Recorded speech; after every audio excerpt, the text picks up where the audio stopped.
e aí eu acho que a gente pode entrar no Mrs. Dalloway, né, que é muito interessante, porque também veja bem, ela ela dava muitas palestras, ela era poetisa, ela escrevia contos, ela era muito ativa. Então, ela era convidada, ela era muito conceituada na época, e ela ficava muito espantada que ela lançava os livros, ela dona da editora, e daqui a pouco os livros dela vendiam. Ela dizia, mas eu ficava impressionada como meus livros vendem desse jeito, né? E aí eu sei então ela estava sempre circulando, ela era convidada para fazer palestras, convidada para eventos, convidada para uma série de coisas assim, onde ela sempre estava ali no circuito a Virginia Woolf, uma mulher do momento. Porém, ela também começou a ser atribuída à questão do feminismo, né? Por quê? Vejam que interessante, né? Ela sempre foi criada, embora fosse um ambiente assim ainda muito vitoriano para a mulher, mas na casa dela isso não funcionava desse jeito. Na casa dela, a vida intelectual deles e a vida era muito particular perto do ambiente vitoriano. Inclusive, no filme aparece bem, né, o comportamento dela com algumas senhoras, ela corre, diz, mas uma jovem não corre assim e tal, quer dizer, a questão dela estar virgem, dela ser virgem, a Mrs. Dalloway vai, de uma certa forma, um pouco a biografia dela, né? Então, ela vai ser atribuída a esses movimentos feministas. Nesse período, está sem imagem, mas põe alguma imagem aí para a gente. Nesse período, ela vai estar, assim, no momento histórico também, né? A psicanálise está falando sobre a infância, sobre a sexualidade, sobre a criança, os 3 ensaios da teoria sexual fabuloso, o trabalho do Freud, de 1905, as teorias sexuais, a histeria, a psicanálise está ali num cenário provocante para toda essa questão da mulher, essa questão da sexualidade, e ela está ali, né? Ela está ali com todo o preparo que ela já estava, e o desejo e os anseios para botar isso no papel e publicar e escrever. E então, também, quando começam as mulheres votarem, né? Depois da Primeira Guerra Mundial, foi um acontecimento que fez, né, com que as mulheres saíssem de suas casas e começassem a trabalhar, porque tinham que comer, tinham que sustentar os filhos, né? Então, não tinha mais o que sustentasse um ambiente vitoriano para a mulher, um ambiente repressivo, não tinha mais. Os homens, mais da metade dos homens na Primeira Guerra morreram, as mulheres tiveram mesmo que arregaçar as mangas e fazer a história. Então, é um momento em que está tudo conspirando. Veja que interessante, né? Esses trabalhos psicanalíticos, essas teorias que estavam se organizando ali, né? E a Virginia Woolf está ali, uma mulher com espírito livre, né? Um espírito livre, né? E ela está ali nesse cenário, e ela começa a ser convidada, então, para falar os livros dela sobre a mulher, sobre o feminino e as palestras dela e tal. E ela começa a ser, assim, quase como uma bandeira, né, até hoje. Ela passa a ser essa bandeira que vai ser uma representante do feminino, do feminismo, né, dos movimentos feministas, não feminino, feminino é uma outra coisa, dos movimentos feministas, né? E também, né, que inclusive ela teve sim um caso amoroso de homossexualidade que ela relata, que ela viveu, né? É a questão do lesbianismo também que ela expõe, né? Mas não teria sido a Virgínia, ela não era uma mulher para sair à rua com bandeiras, hasteando bandeiras, não, ela era até meio tímida, ela era mais reservada, o que ela colocava de expressão era na obra dela, era isso que ela fazia, né? Então, esse feminismo, né, acho que foi atribuído a ela, essa é a personalidade com quem ela teve um caso amoroso, daqui a pouco eu me lembro o nome dela, foi por quem ela teve uma grande paixão por essa mulher. Essa mulher aparece no filme, e o filme vai falar disso, né? Então, tem esses episódios que são muito interessantes, que são... E tem, então, assim, tem depois, mais para frente, daí vai ter Simone de Beauvoir, Emily Brontë, são mulheres que também vão pegar esse gancho da Virgínia, né, vão escrever a partir desse a Catherine Mansfield são as que vão pegar esse gancho e vão manter, né, esse movimento todo que a Virgínia, sem querer, querendo, né, isso que é interessante, porque ela não era propriamente assim, agora eu vou, não, o ambiente estava fértil, ela estava ali, e ela faz, né? O artista antecipa o tempo, né? Isso é muito pensado, né? O Lacan vai falar disso, Freud vai falar disso. O artista antecipa a nossa época, né? O poeta, o escritor, o pintor, eles antecipam uma época, e ela faz isso na obra dela. Bom, tá, então, assim, tem, então, esses episódios, tem um momento, assim, muito interessante, que eu, nas pesquisas, encontrei, tem muita gente que fala dela, muito bonito, muita gente que escreve, muito legal, que ela fez uma comparação, gente, ela faz uma comparação, e isso foi relatado, foi escrito, como se, por exemplo, ela vai citar, ela cria, né, uma história. Na época de Shakespeare, se o Shakespeare tivesse tido uma irmã, como teria sido, né? Ou se uma irmã mulher, uma Shakespeare mulher, né?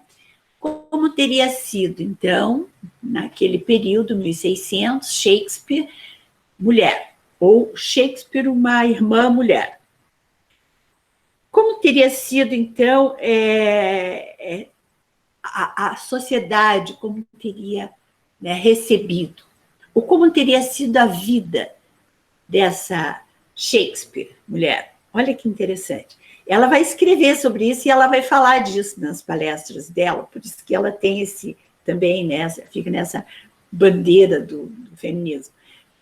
E daí ela vai dizer, olha, se Shakespeare tivesse sido uma mulher, ou tivesse tido uma irmã mulher que fosse uma escritora, certamente essa mulher teria se apaixonado, certamente essa mulher viria a se casar, ou assim, teria se apaixonado, teria engravidado Com o episódio da gravidez, os pais não aceitariam, teriam ou forçado o casamento, se não tivesse acontecido o casamento, teria sido expulsa de casa. Por ter sido expulsa de casa, ela queria tudo uma história. Por ter sido expulsa de casa, essa mulher ia ter uma vida miserável, ou teria que dar o filho, ou teria que trabalhar de lavar roupa para fora, fazer trabalhos assim, e para se manter escrevendo, como que ela iria se manter escrevendo, de que forma ela iria continuar mantendo o seu desejo de escrever, quer dizer, então, se Shakespeare tivesse sido uma mulher, certamente o cenário da época, com toda a genialidade, né, ela vai fazer esse paralelo, mulher Shakespeare com a genialidade, no mesmo nível que o Shakespeare, não teria tido um cenário que acolheria essa genialidade, que acolheria essa cabeça, que acolheria essa... Teria entrado numa miséria total e teria morrido assim, talvez deixado algumas palavras escritas. Então, o que ela está dizendo com isso? Também, ela está dizendo com isso que sim, que o cenário favorece, que o cenário que ela estava vivendo, que o lugar que ela nasceu, a casa que ela nasceu, estavam favorecendo muito a ela, né? Tudo isso que ela pôde fazer, apesar, né, da estrutura psíquica dela, frágil, ao mesmo tempo que tem ali uma fragilidade, né, de uma questão emocional, por um outro lado tem uma genialidade, quase como uma saída, né? Assim, quando eu digo isso, eu também lembro do James Joyce. Com relação ao filme, que esse filme maravilhoso de 1997, que a Vanessa Redgrave, né, essa atriz maravilhosa, faz a Mrs. Dalloway. Então, assim, o filme às vezes parece meio, né, leve, gostoso, um filme lindo para a gente assistir, menos pesado do que As Horas, porque As Horas o Stephen Daldry pega mais pesado. O filme vai mostrar essa mulher que acaba escolhendo, quer dizer, ela começa com uma escolha amorosa, não pelo amor, né, o Peter. Ela não escolhe o Peter.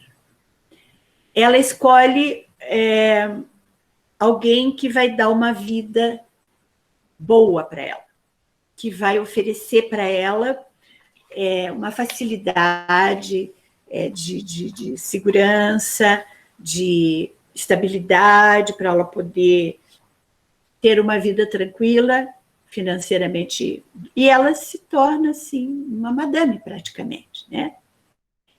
E o trabalho dela seria assim, eu vou hoje comprar flores, o filme começa, né? Ela vai comprar flores e vou dar uma volta por Londres. Estou preparando um dia de festa. E vejam que interessante. O dia dessa festa, é dia 13 de junho. É um dia. O filme, o livro, é um dia na vida da Mrs. Dalloway, da Clarissa, né? É um dia na vida da Clarissa. O fluxo de consciência, os pensamentos, como a Madeleine do Proust, né? Essas memórias involuntárias que vão surgindo. Ela vai fazer, então, esse dia 13 de junho, um dia. O Joyce vai fazer no dia 16 de junho, vejam que é tão interessante, do mesmo ano, 1904, né? Não, desculpa, 1904 é o Joyce. Dia 16 de junho de 1904, 18 horas na vida do Bloom, né, de um personagem, 18 horas.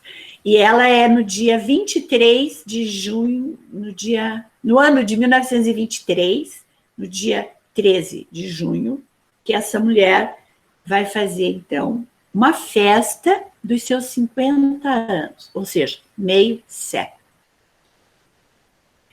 E aí ela é essa dondoca que sai, que vai às ruas e para comprar flores para a sua festa. Todos os preparativos da festa.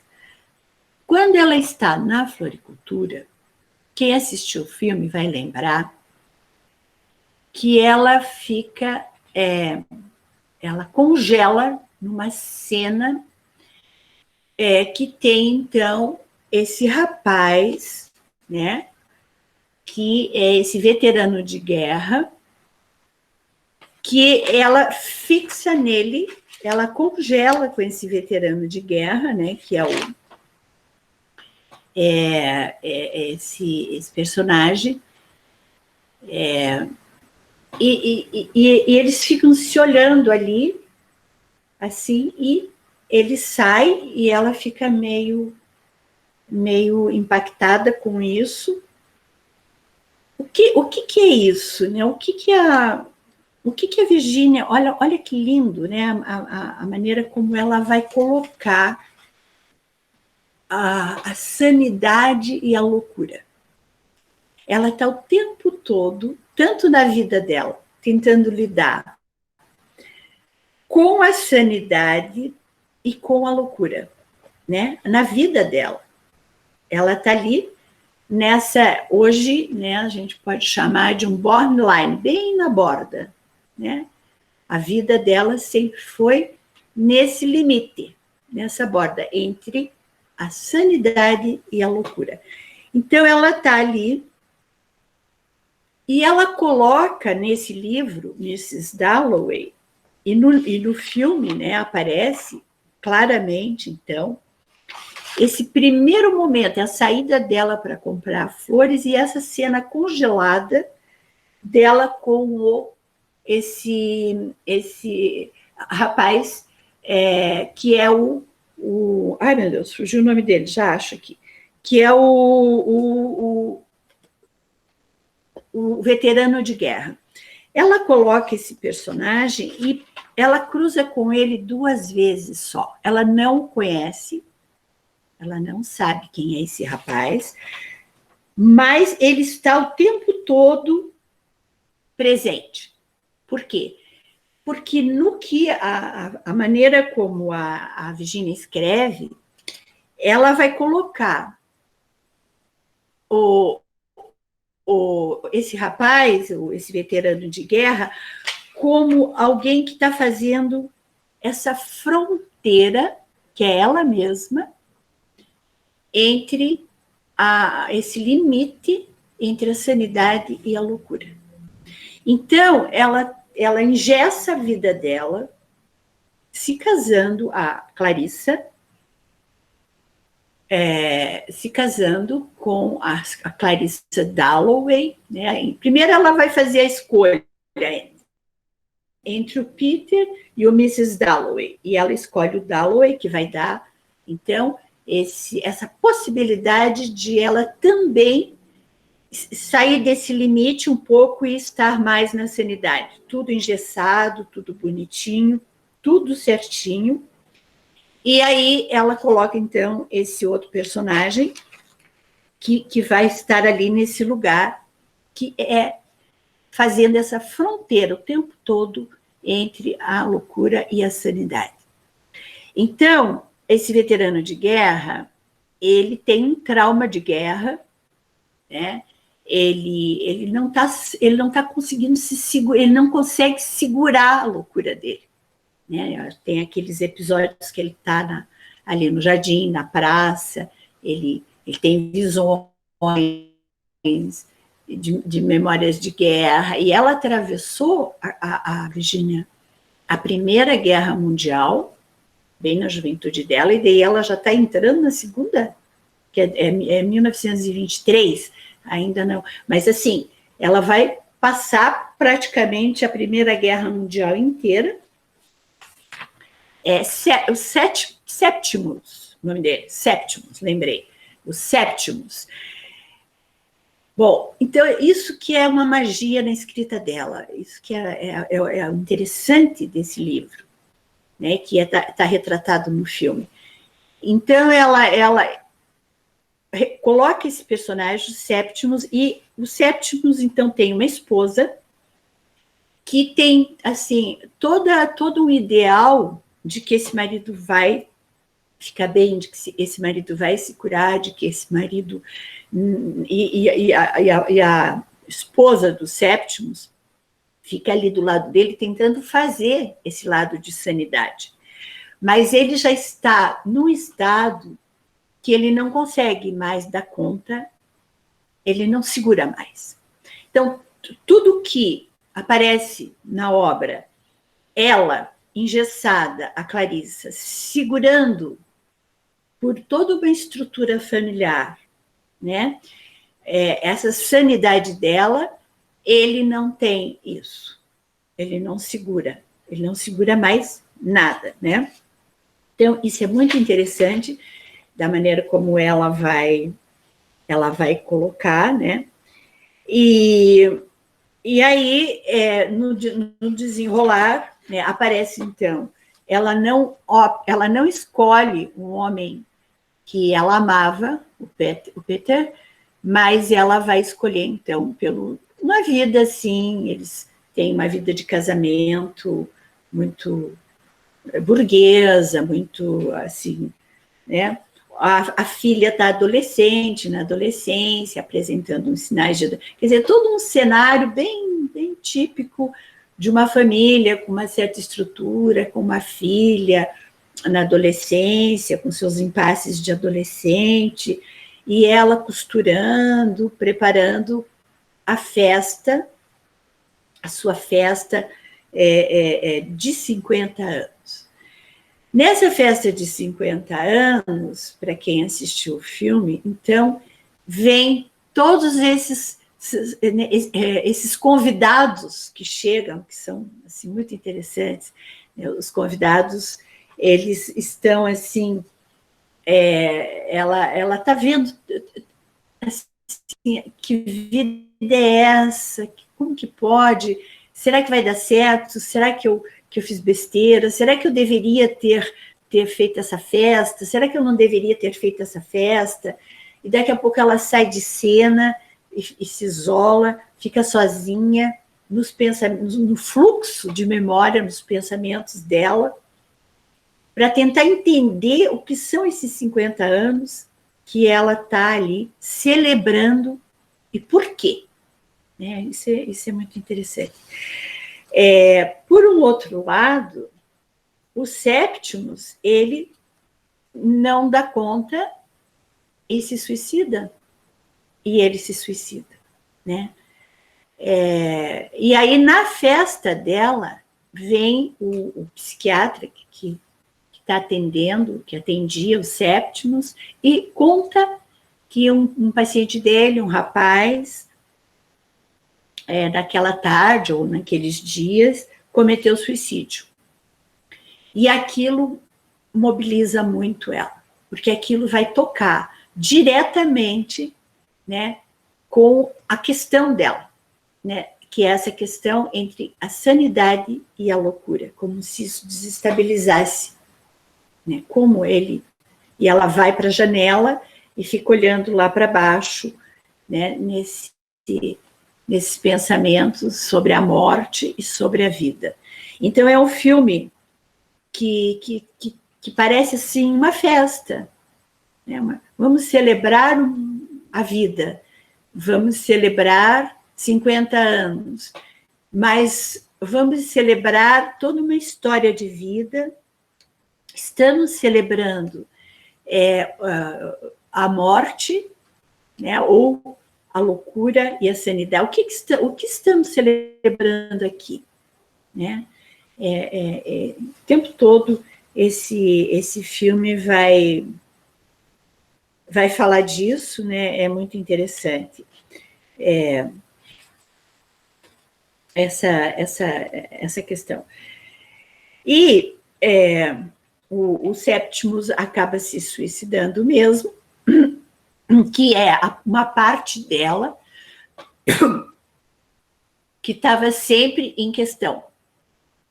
A vida dela estava sempre em questão com o tema da morte, né? Então, lembram que a gente já conversou sobre isso, dela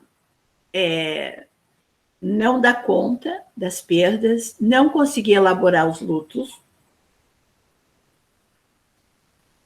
e isso está ali retratado nesses dois personagens que são ela mesma, né? Que são ela mesma.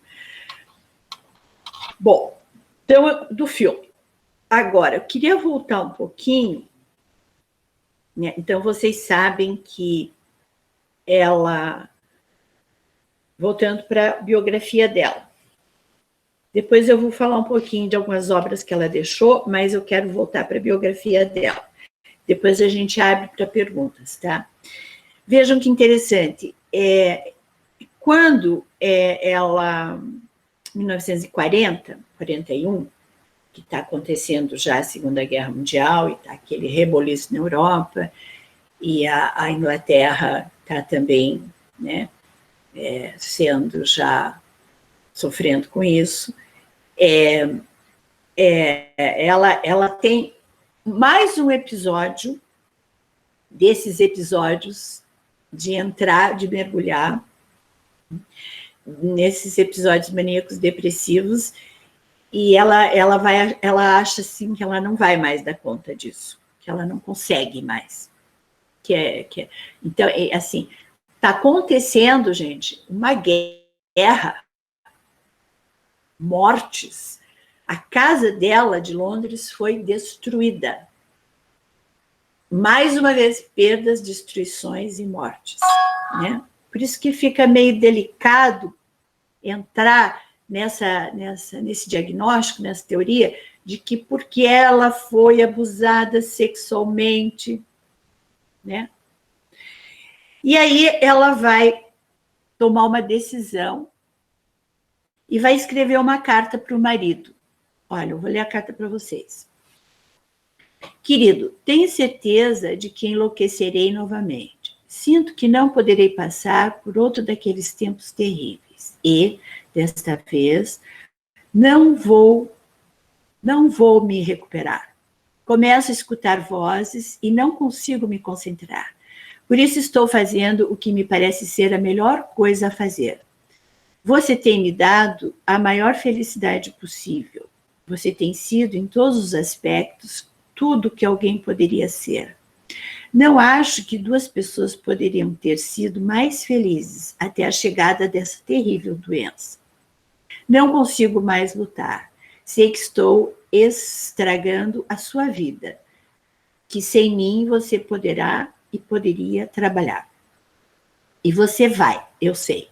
Veja que nem sequer consigo escrever isso apropriadamente. Não consigo ler. O que quero dizer é que devo toda a felicidade da minha vida a você. Você tem sido inteiramente paciente comigo e incrivelmente bom. Quero dizer que todo mundo sabe disso. Se alguém pudesse me salvar, teria sido você. Tudo se foi para mim, menos a certeza de sua bondade. Não posso continuar a estragar a sua vida. Não creio que duas pessoas poderiam ter sido mais felizes do que nós. Então, essa é a carta que ela escreve, e que, a partir dessa carta, ela coloca várias pedras no bolso de um casaco, de um casacão, e eles, lembram que eu falei no começo, que eles mudaram para uma cidadezinha perto de Londres, que tem um riacho, e ela vai até esse riacho e afunda lá com todas essas pedras e se suicida.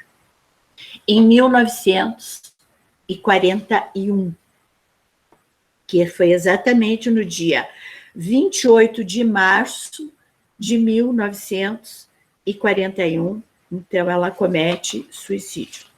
Tá?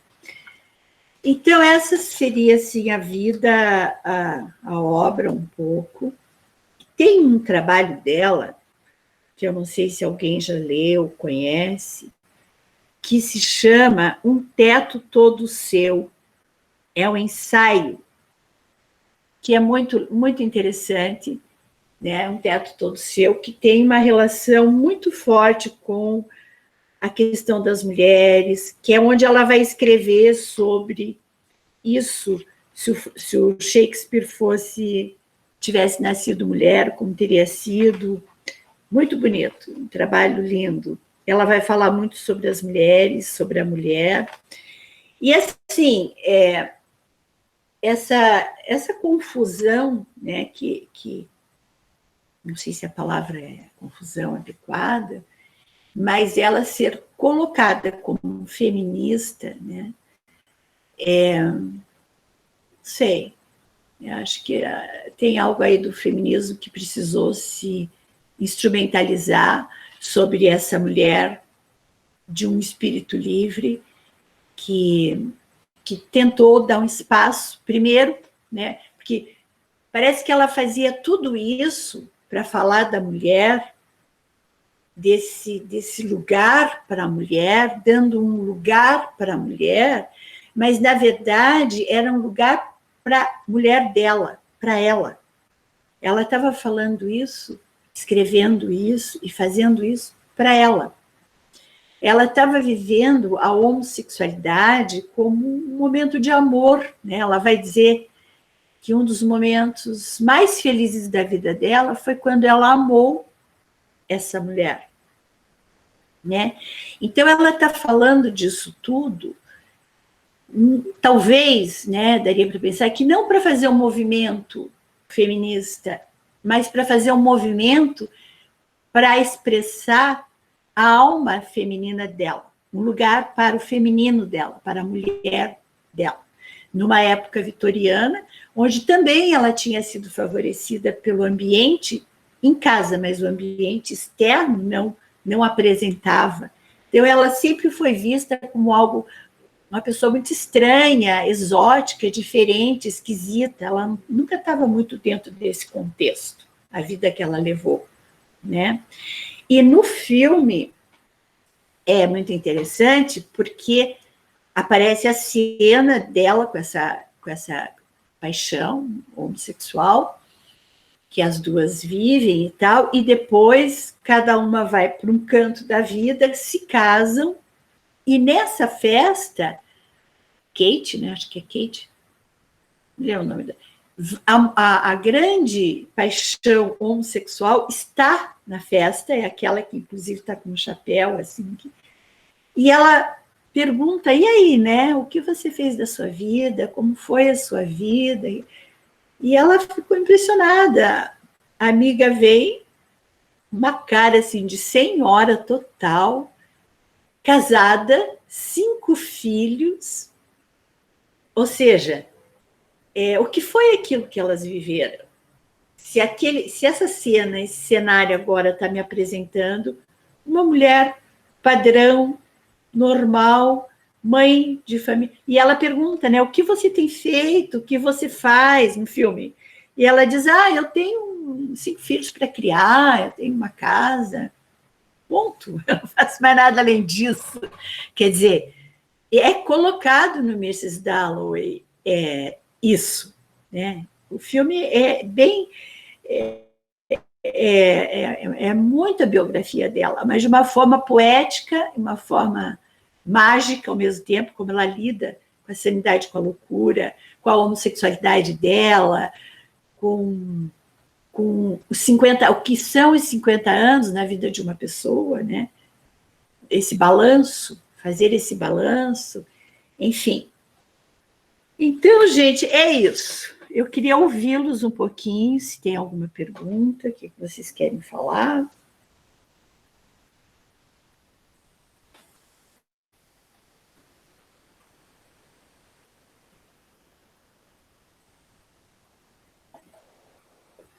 Tem que ligar daí o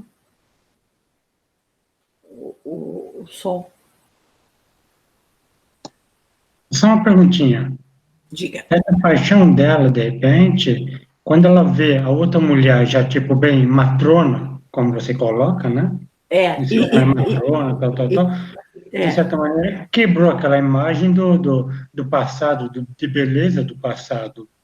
Porque, de repente, a história dela, pelo que você conta, é mais de mortes, de perdas. De repente, tiver essa mulher matrona, quebrou aquela imagem de, talvez, esse excitamento que ela teve.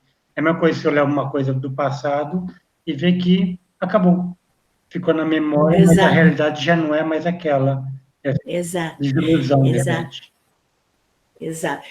Dá a impressão que, para ela, como ela tinha uma alma muito sensível e uma alma de artista, né, muito sensível,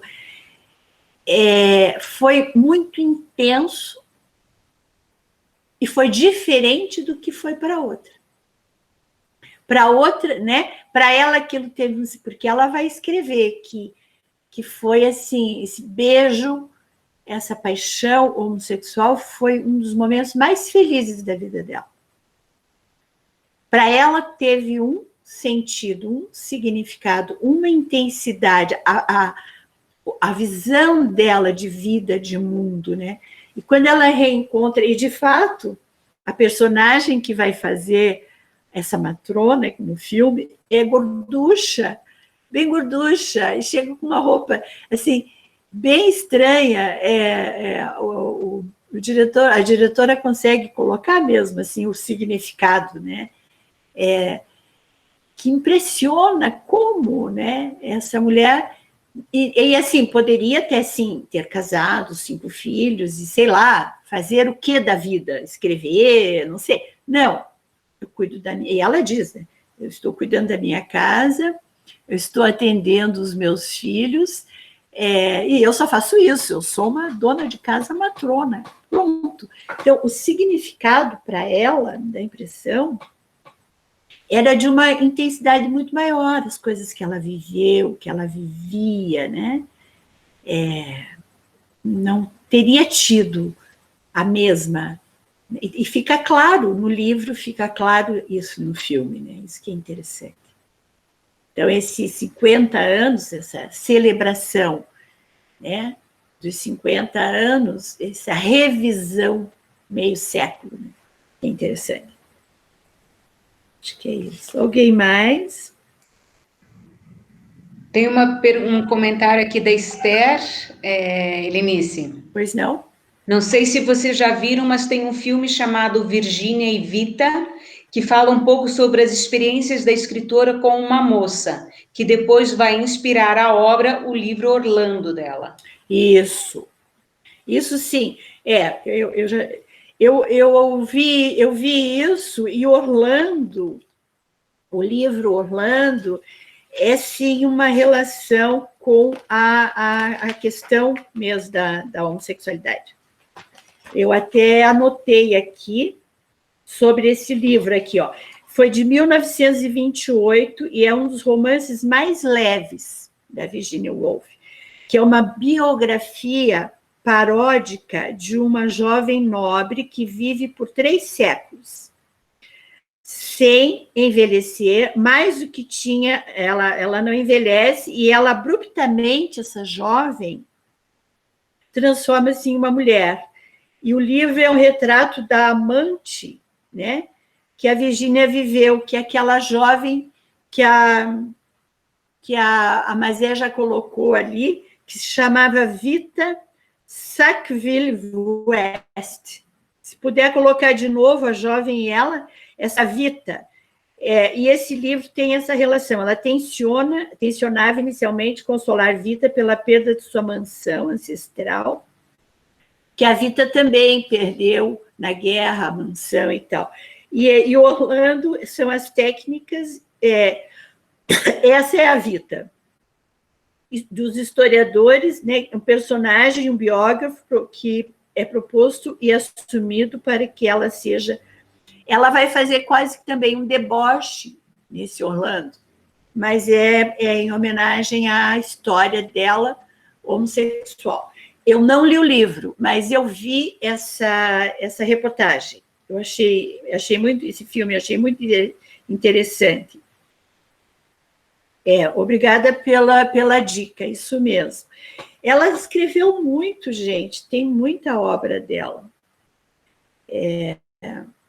Ela fazia muitos contos, preparava muitas palestras, né? Nossa, ela teve um trabalho assim muito intenso. E é interessante isso de ela não ter conseguido segurar emocionalmente, porque esse marido, ele era muito apaixonado por ela.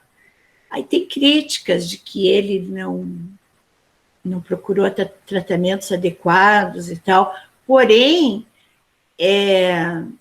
na época, eu não sei se fosse hoje, né? Mas na época, eu não sei que tratamento adequado teria para casos de melancolia, que eu acho que daria para diagnosticá-la mais como melancolia mesmo, sabe? Alguém mais? Helenice, Oi? é a Sabrina. Oi, Sabrina. Uma coisa que me marcou bastante nesse filme foi com esse veterano de guerra que depois comete suicídio.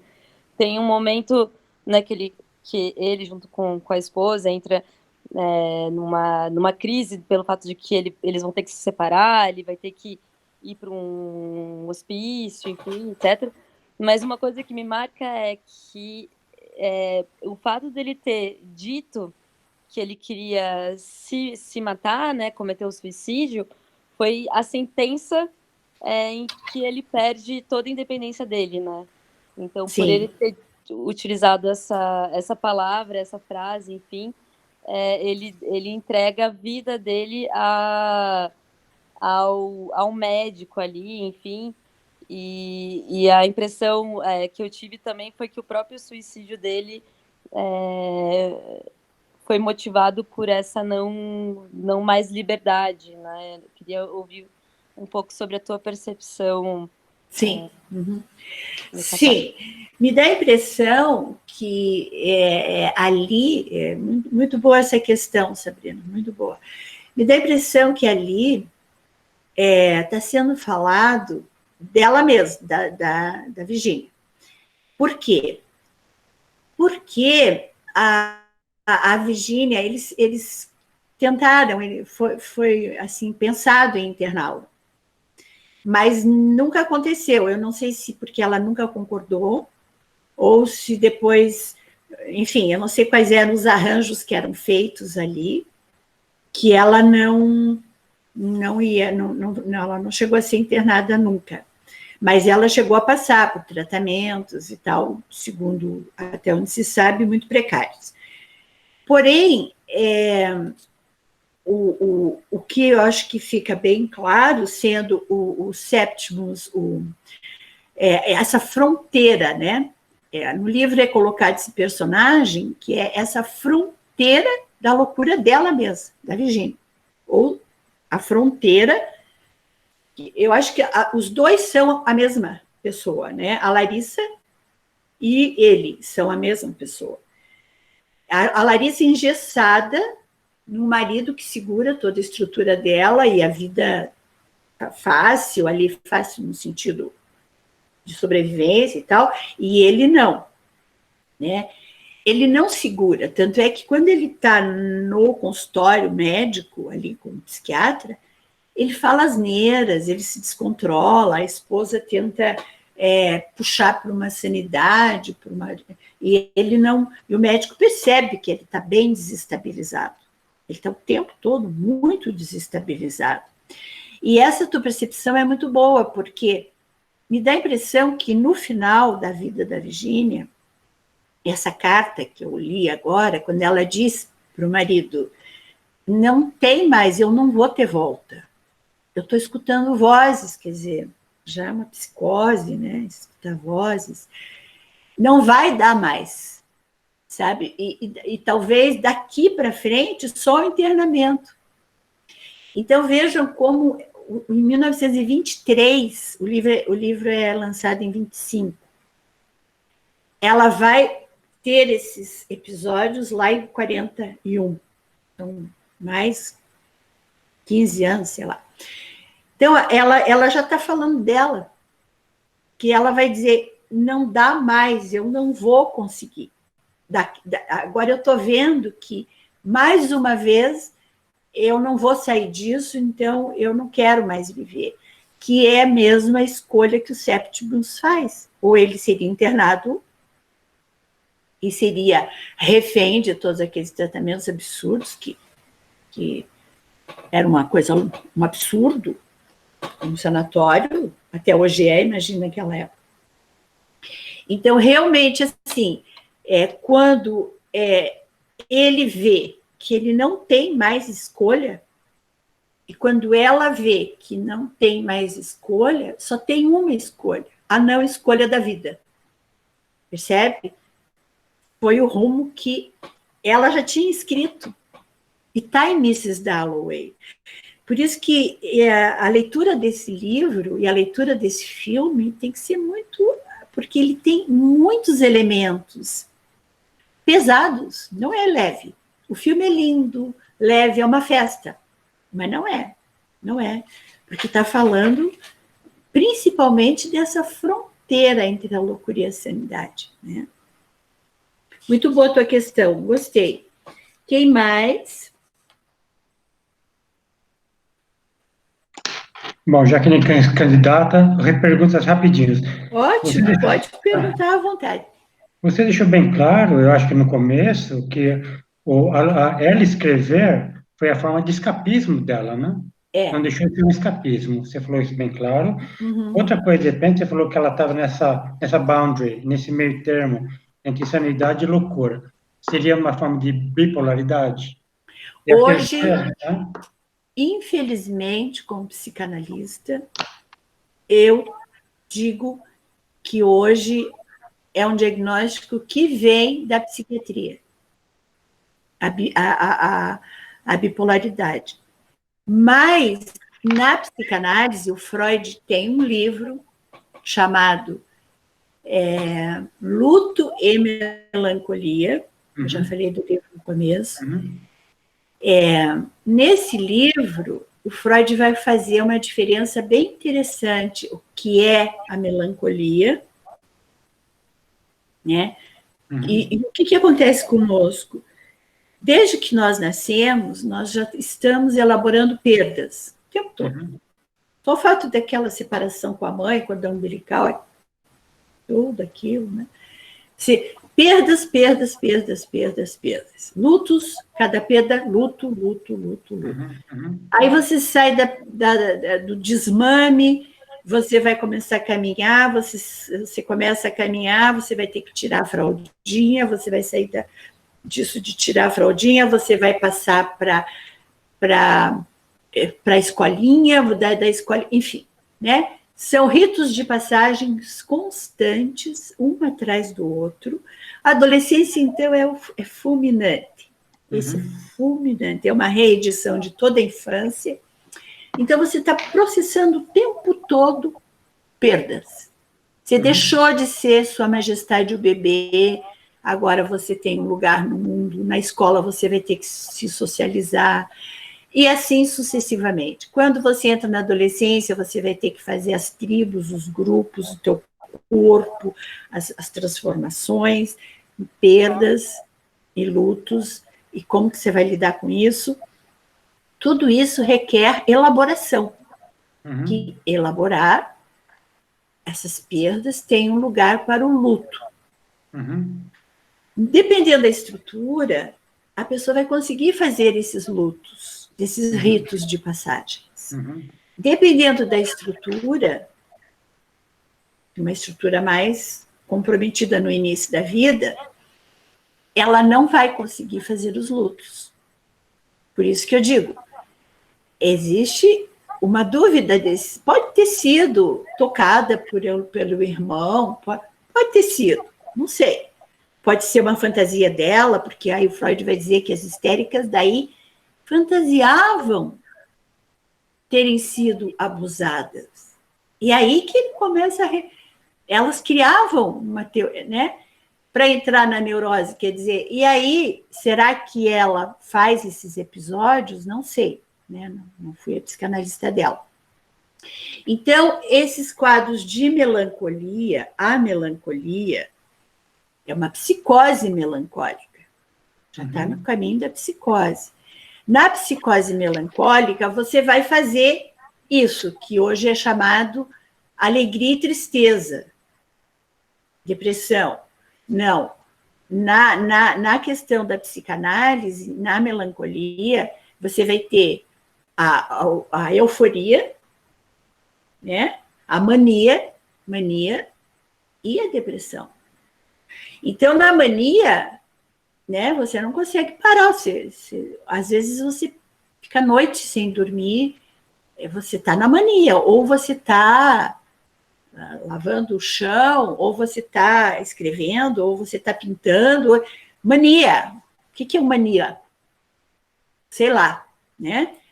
Ou, se você sai, a mania é quando ele está começando a colocar-se, né? Até a gente, para atender, a gente prefere o paciente na mania, que ali você tem material para trabalhar. Ou ela está sucumbida. Não é tristeza, gente. Tristeza ainda é um grau muito bom. É depressão.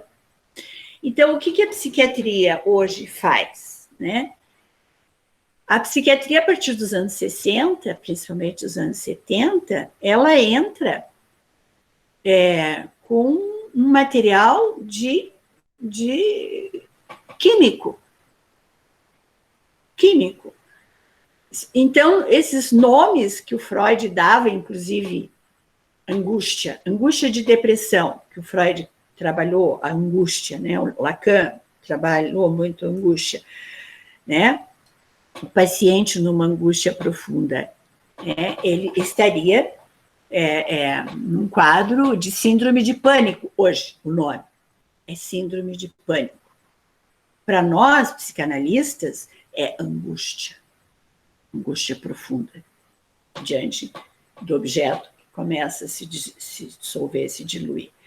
Então, assim, a mania e a depressão passou a ter um nome científico, químico, assim como também o pânico.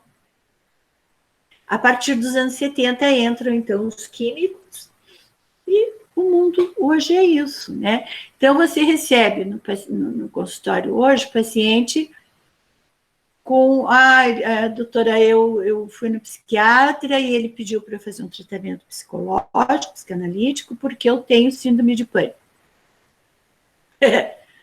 Né? Eu não vou brigar com meu paciente, dizer não, eu escuto, então agora assim, me fala da tua síndrome de pânico, qual é o remédio que você está tomando, tal, coisa assim. Mas tudo isso, o Freud já tinha trabalhado, já tinha colocado outros nomes. A indústria é uma indústria farmacêutica, química, precisou e precisa vender. Então, às vezes, tem que perguntar para o paciente, você acha que esse comprimidinho vai resolver sua vida? E a hora que você não tomar o comprimidinho, como é que vai ficar? Percebe?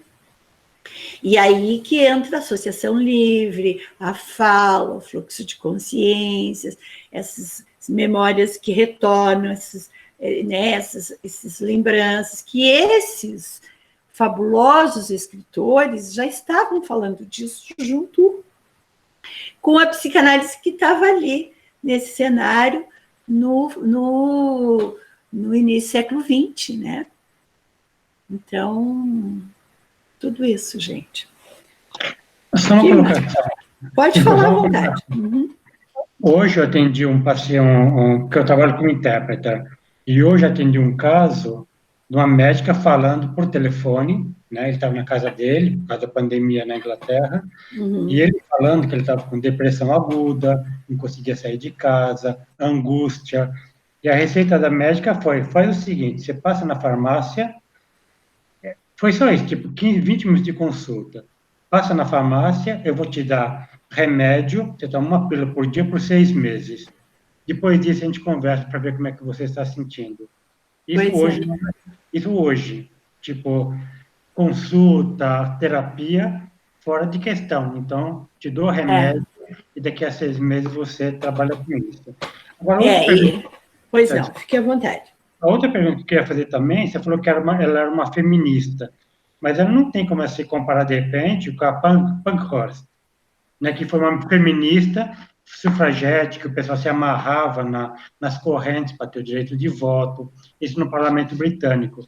O pique dela, pelo que você dá a entender, era muito mais depressão, muito mais introversão. Não era Isso, defender direitos femininos, o isso. avanço feminino, não é nada. Então, Não, chamaram de feminista. Pela sua colocação, não se enquadraria bem todo o contexto feminista, se enquadraria. não. Ela ela está sendo, até hoje, uma bandeira utilizada pelos movimentos feministas. Tá? Agora, é importante perceber que ela é diferente da Simone de Beauvoir, tá? O que ela e outras, né? O que ela fazia? Ela fazia isso para ela. Uhum. Ela precisava explicar para ela o que estava acontecendo com ela. Então, ela escrevia isso. E aí, depois que ela escrevia, ela era convidada para dar palestras nos lugares, assim, para falar do livro que ela escreveu. Mas como, né? Dá para pensar que ela precisava, como até a tua pergunta, né? Essa saída dela, né? Porque o Joyce também, né? O James Joyce também segundo o Lacan, o James Joyce, a cura dele, a maneira dele, né? Construir um nome, senão ele teria enlouquecido, foi através da obra dele. Né? Principalmente Ulisses.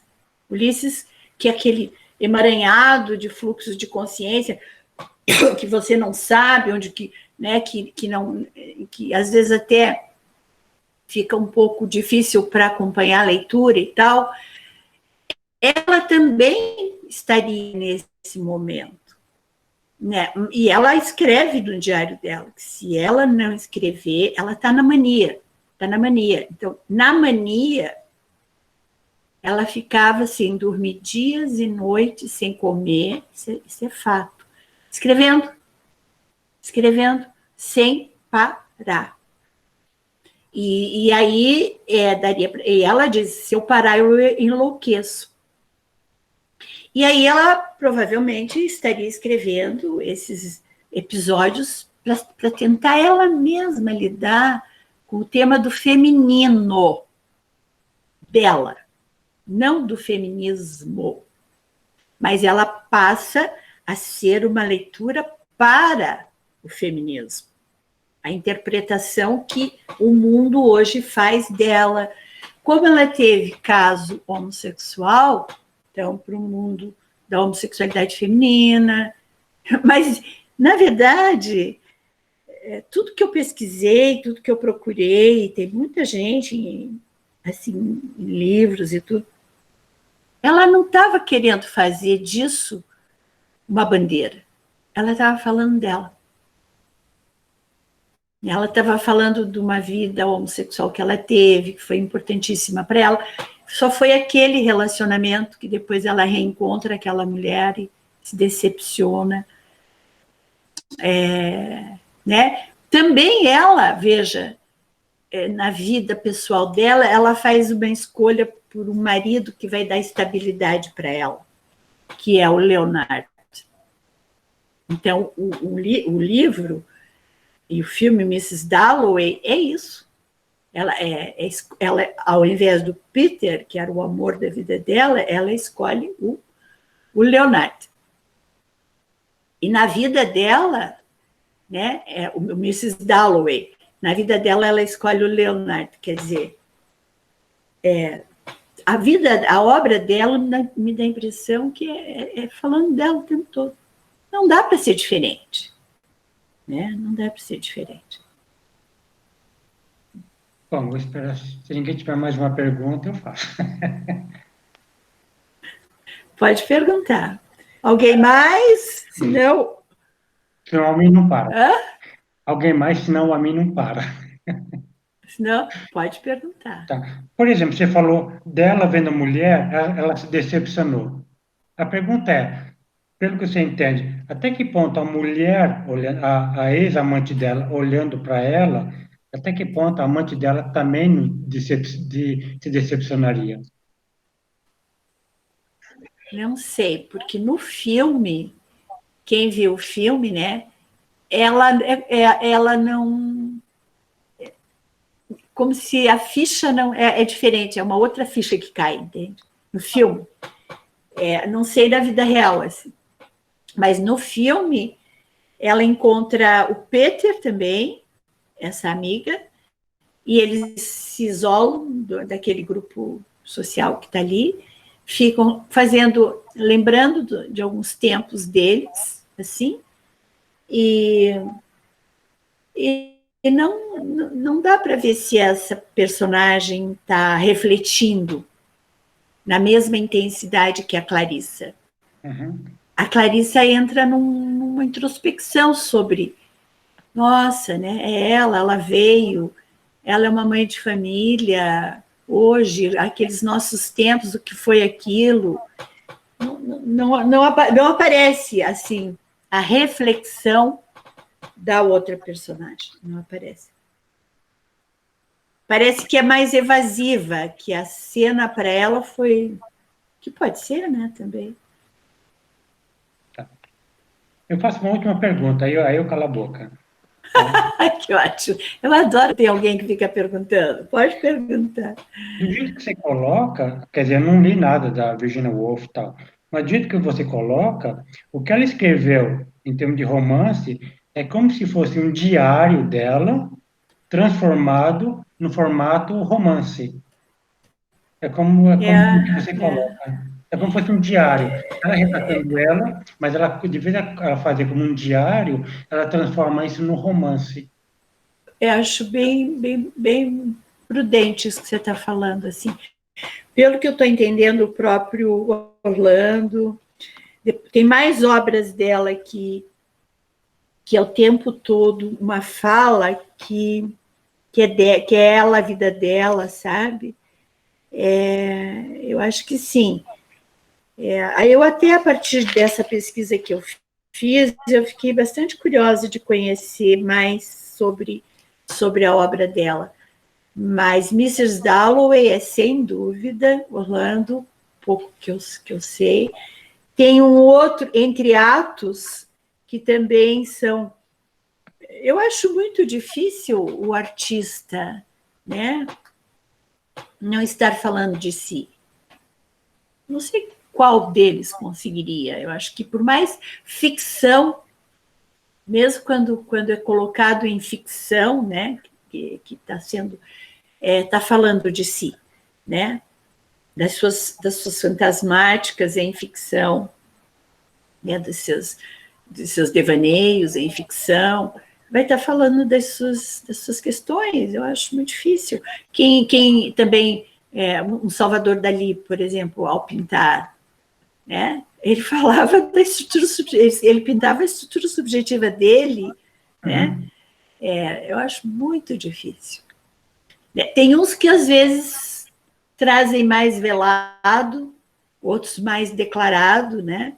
Mas ela, com certeza, era muito declarada. E falando do quê? De uma mulher, de um feminino e não de um feminismo, que a leitura foi sendo feita à medida que o mundo vai precisando daqueles elementos, né? Aí que é interessante, né? A interpretação que vai sendo dada da obra, né? que é deixada. Ela hoje é, sem dúvida, uma bandeira para o feminismo e para o lesbianismo. É sim. Não sei se ela queria isso. Eu acho que ela não. A Simone de Beauvoir talvez sim, mas ela não. Tenho a impressão que ela não. Eu acho que ela estava mais preocupada com saber o que é ser uma mulher, né?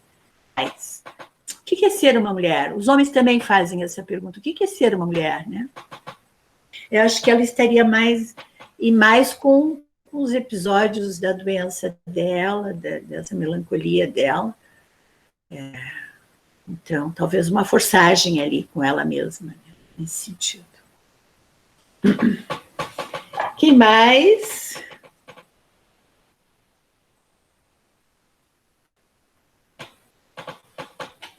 Bom, ninguém falou, então eu vou perguntar. Ela chegou a falar o que essas vozes que ela ouvia no final da vida significavam? Se era a voz do passado, da família, Não, dos amigos, das pessoas que morreram? isso eu não... Até eu gostaria. Até gostaria de achar algum material. Isso não. Isso é essa carta que eu achei, que é a última carta que ela escreveu para o marido. Mas ela diz, comecei novamente a ouvir vozes.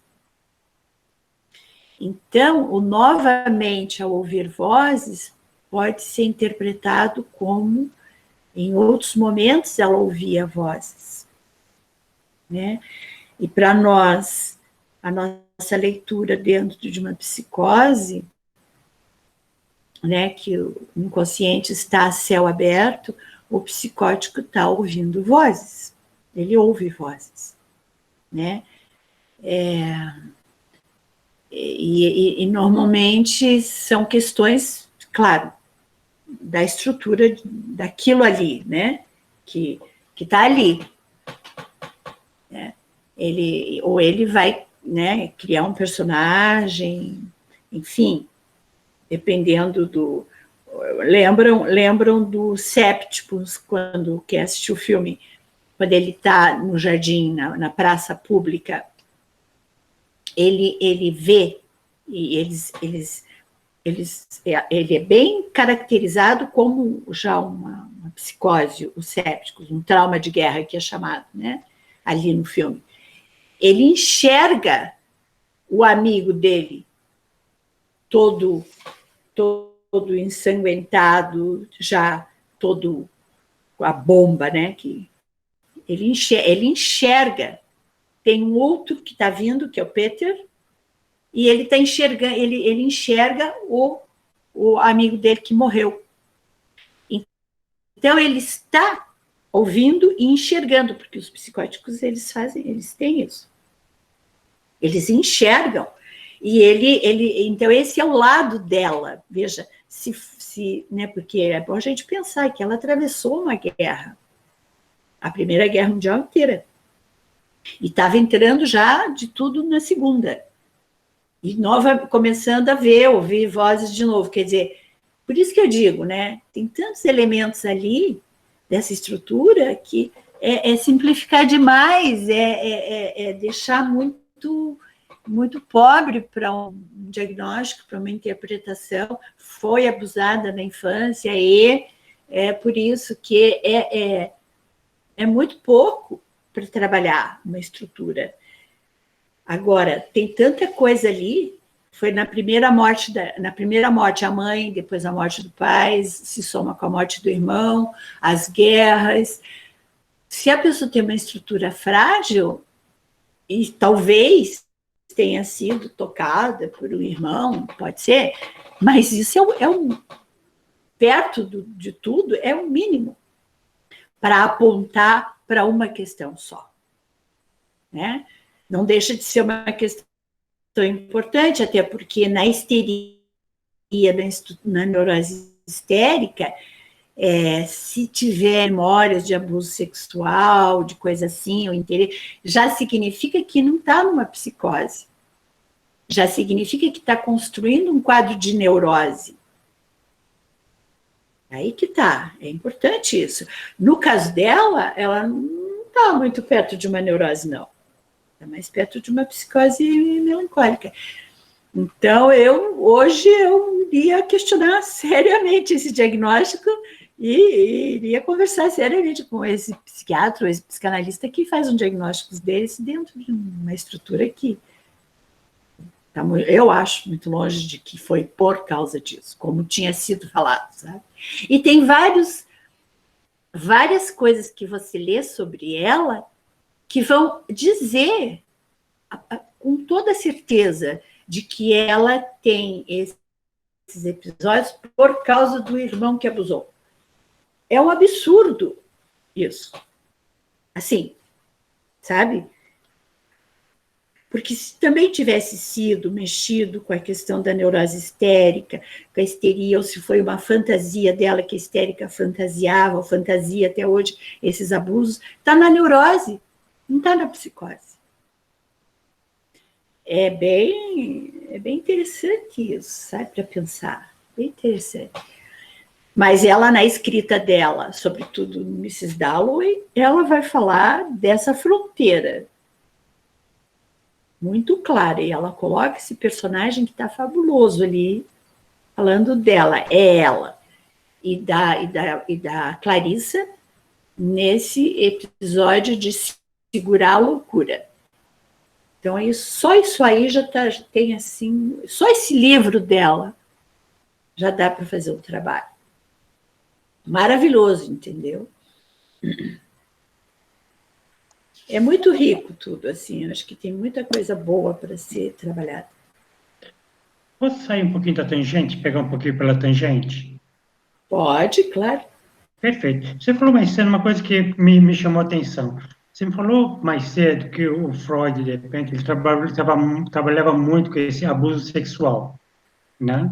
E a minha pergunta é só uma. Até que ponto as clientes dele eram judias? Eu vou embasar isso. Eu já li vários livros, já li Sim. várias coisas. Não, você sabe, já, o Freud é judeu, era judeu, né? E ele trabalhou. Primeiro, ele foi para Paris fazer o doutorado dele, acho que é o doutorado mestrado em Paris, com o Charcot, que era o bambambam da época. Assim, o Charcot era a estrela do momento, porque fazia as hipnoses e tal, o doutor Charcot.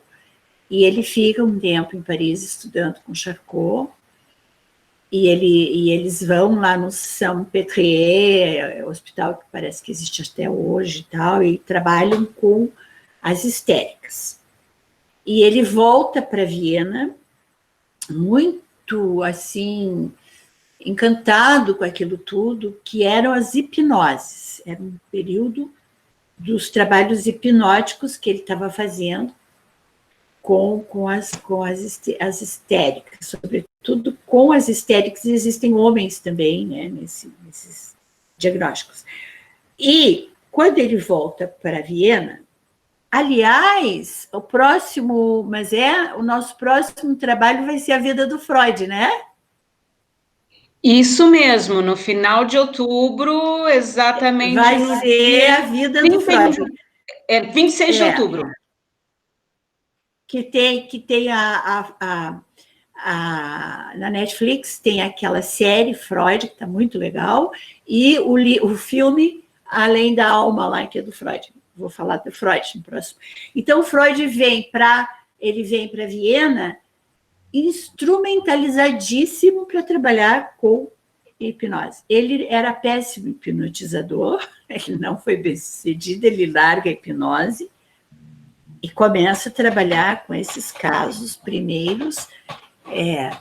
E, claro, ele e o Breuer eram dois psiquiatras, o Freud era neurologista, o Breuer era psiquiatra, que trabalhavam no hospital, mas que também começaram a fazer clínica, consultório. Então, num primeiro momento, o Freud teve, sim, uma clínica com muitos pacientes judeus, porque o preconceito era muito grande, só o fato de ele ser judeu, ele não podia fazer uma série de coisas dentro da universidade, ele queria ter sido professor, não deu, não pôde, Ele queria ter feito outras especialidades lá dentro, também não pôde, porque não era permitido para judeus, era reservado para, né, para não judeus. Era muito sério, foi muito sério o que eles sofriam.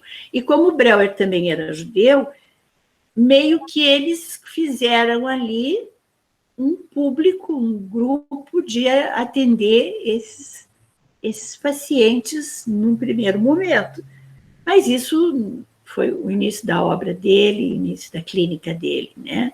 Mas depois veio Marie Bonaparte da Rússia, veio Luz Salom, o pessoal da Rússia, 1917, na época da Revolução, começaram a vir todos para Viena, vinham pessoas dos Estados Unidos, já em 1917, 1918, 1920, da Suíça, começou a ficar recheadíssimo o consultório dele, e não eram mais judeus.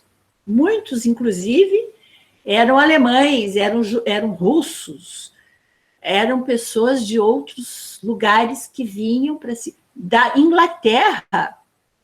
Melanie Klein, todo o pessoal da Inglaterra, que depois eles vão fundar o kleinismo, não eram judeus. E vinham para Viena e ficavam morando em Viena durante 1 ano, 2 anos, para se tratar com o Dr. Freud. Então, sim, no começo, sim. E depois, não. Mas eu acho que eu estou entendendo a tua pergunta. Sobre esses episódios, desses relatos com relação a abuso sexual. Dessas que viriam desses núcleos familiares de origem hebraica, né? Que você quer entender. Exato.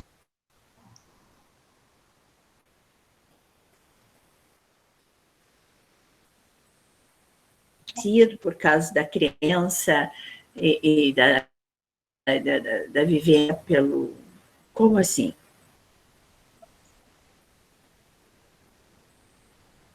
Não, desculpa, eu perguntei isso porque eu li vários relatos, assim, de jornais, em um livro ou outro, inclusive de judeus, que eles falam que dentro da mentalidade judaica, tá, o homem é para ir cair na vida, trabalhar, fazer a família, ser o pai né, manter a família, manter toda a estrutura, e a mulher, Sim. O trabalho dela é cuidar da família, cuidar dos filhos e cuidar da casa.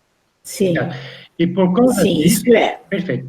E uma das coisas que eu li é que, de repente, os irmãos, eles transavam com as irmãs com o apoio da família, com o apoio da mãe, porque, de repente, eles captavam toda essa energia sexual dentro de casa e podiam se concentrar no trabalho.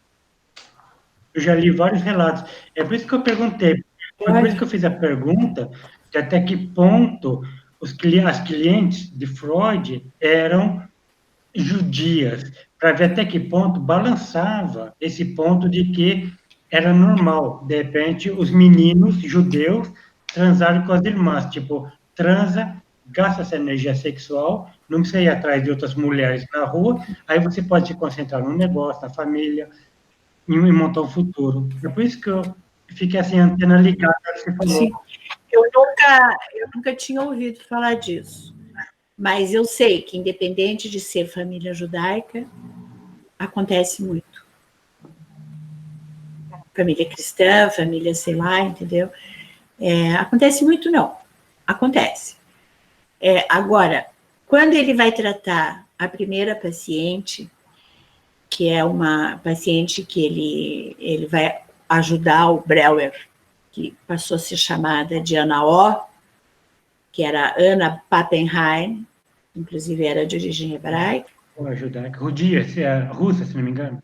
Não, ela era de Viena mesmo, a Ana Pappenheim. A judia era Sabina Spielheim, russa, Spielheim, que não tem nenhum episódio de história de abuso. Mas a Ana foi a primeira hora que o Freud vai desmontar toda a teoria dele.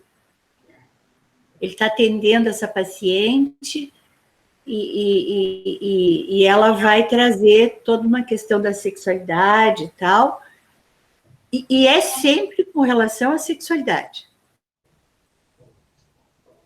E também é uma fantasia, normalmente, uma construção fantasiosa, de uma fantasmática de um abuso.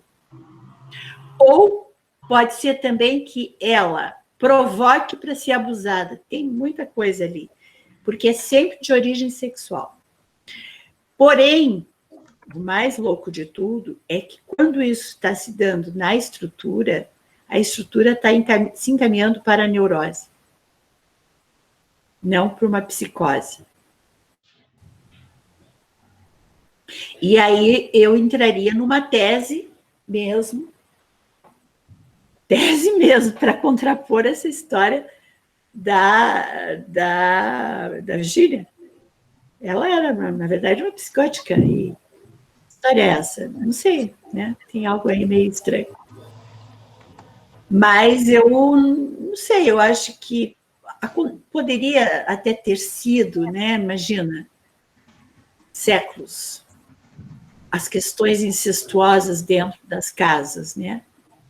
Aqueles guetos ou famílias que moravam super isoladas, ou eram com os animais, ou eram com as mulheres que circulavam, e estava tudo junto ali, né? E a sexualidade é uma pulsão, é uma coisa... Né? Então, nossa, deve ter havido muita loucura, muita coisa. É um tema bem delicado. Então, pode ser explorado uma outra hora? Sim, claro. Adorei que você está aqui. Estava sentindo tua falta. Adorei participar. Muito obrigado. E fique devendo um cafezinho, uma cerveja, um cafezinho, qualquer hora. Vamos sim, agora já está começando a liberar, tudo dizem, né?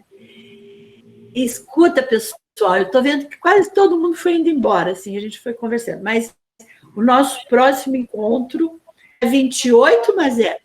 Dia 26. 26 de outubro, eu vou falar sobre a vida e a obra do Sigmund Freud. Esse ano foi o ano todo, então assistam mesmo, vocês vão receber, mas assistam, tá na Vimeo, né, no Facebook, o filme Freud Além da Alma. Você me deu de presente, né, Freud Além da Alma? Foi o filme. Você me deu, então você também tem o filme, né? Então foi o seguinte, o que acontece, tem vários grupos que eu participo, eu acompanho no Facebook, vários grupos. Um deles é neurose, é de tudo, tem de tudo ali, eu acho bem interessante. Quando chegar na época, eu posso divulgar a sua palestra nos grupos de Facebook? Claro, deve. Deve sim, com certeza, com certeza. Esse vai ser sobre a vida e a obra do Freud e a série da Netflix, que está muito curiosa, para quem tem tempo de assistir a série e tudo. E o último do ano, que vai ser em novembro, eu vou falar sobre a princesa Marie Bonaparte, que foi uma princesa casada com um rei da Grécia, e que ela veio para Viena, e não era judia, e se transforma numa psicanalista, e depois ela salva o Freud. É ela quem tira o Freud de Viena, que ela consegue, entrando com o Roosevelt, uma solicitação ao presidente dos Estados Unidos, o Roosevelt, para liberar a família Freud para irem para a Inglaterra, exilados. Senão ele teria sido morto.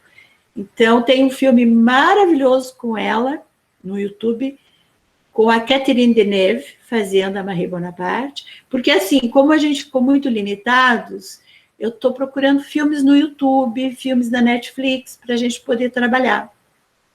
E tenho encontrado coisas muito legais, muito legais.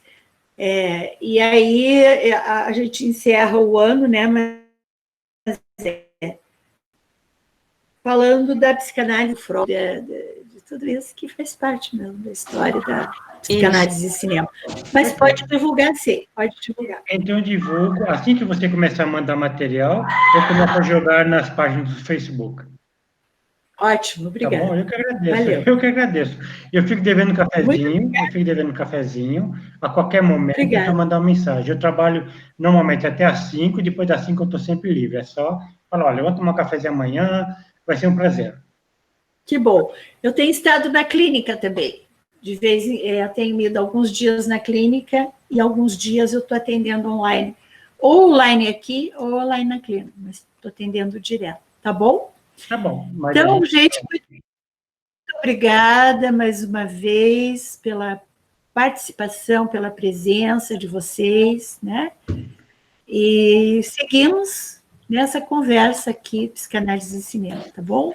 Tá ótimo. Beijão a todos e até a próxima. Um beijo.